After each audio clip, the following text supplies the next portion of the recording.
таза врачтар бар боюз деп атат. Келгиле таза врачтар менен сүйлөшөлү анда. Акча жебеген, айлык мамлекеттен алып атат, элден ыраазычылык пул алып атат, кээде өзү берип атат, кээде бересин деп алып атат, частныйларга жөнөтүп, фарм компанияларга жөнөтүп ошол жерден акча алып аткан. Алып аргасыз болуп аткан. Мындай болуп атат да. Айлык аз болсо эмне кылат анан деп атат. Логика ушундай болуп калды. Айлык аз болсо анан эмне кылсын деп атат. Пакистандан жумушчулар келип, анан мусорду отурган жерине эле ыргыт, алып тияка ыргыт, эшикке алып чыгып эшикке ыргытып коет. Аны эшикке ыргытпа, мусоркага сал десең, мусорду көчөгө ыргытат да, кайка ыргытат деген логика ушундай экен да алардачы. Бизде дагы логика ушундай, айлык аз болсо алат да анан деген. Мен врачтарды кайрылгым келип атат. Чет жакта күчтүү врачтар иштеп жүрөт, биздин врачтар дейт. Ошолорду алып келип 100 врачтан көрөкчү мына жерде жөн эле колунан эчтеке келбеген. Азыр ал жөнүндө айтып берем. Он жакшы врачка жакшы төлөп берели, врачтар да жакшы жашасын. Анан айлык аз болсо элден алып берет деп адашасыңыздар. Элде эле ошо айлыкка иштеген, тамагына жеткизе албай жүргөн эл бүгүн дары дармек оору айтпай келет да, үй бүлө чоң бала чака бар. Мен эки случай айтып берейин, өзүмдүн случайыман.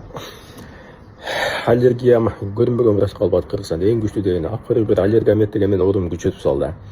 Барсам, короче, общий анализ крови 12 000 сом, дагы бир эклерди тапшырткызды, еще поймет ой, 12 000 сомдон 2 дары 24 000 сомго сатты. Аллергияны козгойт, кышында ичесиң кичине неме болот, жазында жоголуп кетет деди.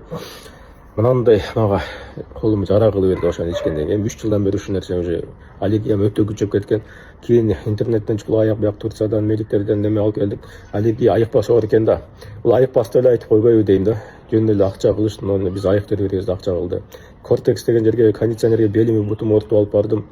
Толуктуу обследованиядан өткөзүп акча алышты. Физиотерапия деп күнүгө 5 мүнөт массаж кылып коет, бутума ысык таш коюп коет, белиме ысык таш коюп коет. Бүттү. Бул айыккан жок меники десем, дагы обследование өткөзүп, у тебя все нормально, иди деп коюшту. До сих пор говорит. Жөн эле колунан келбей эле акча ала берет да. Бир иним келди, жүрөгүмө стенд койду дейт, барсам жапжакшына баргам дейт. Бүгүн инсульт алып калдым дейт. Көрсө, стендтин аркасы жүрөктөн сөзсүз инсульт болот экен да. Бир врачка жазыптыр. Мен дагы ошондо стенд коесуң деп болбой койду. Кыргызстан бир эки жерге Россияга барсам, тебе это зачем, нельзя деп койду дейт да. Кичине процент акча үчүн элибизди жеп алып атабыз да. Мен ошону айттым да. Ооруну айыктыра албай четке жөнөтүп атасыңарбы? Индияга, Турцияга бар депчи.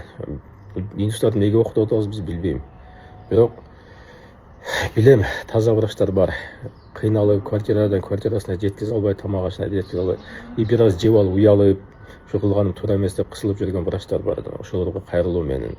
Аны уже жеп көнүп калып, тиги министр келип реформа кылам десе, министрди коркутуп алсаңар, кетирип берет экенсиңер чогула калып.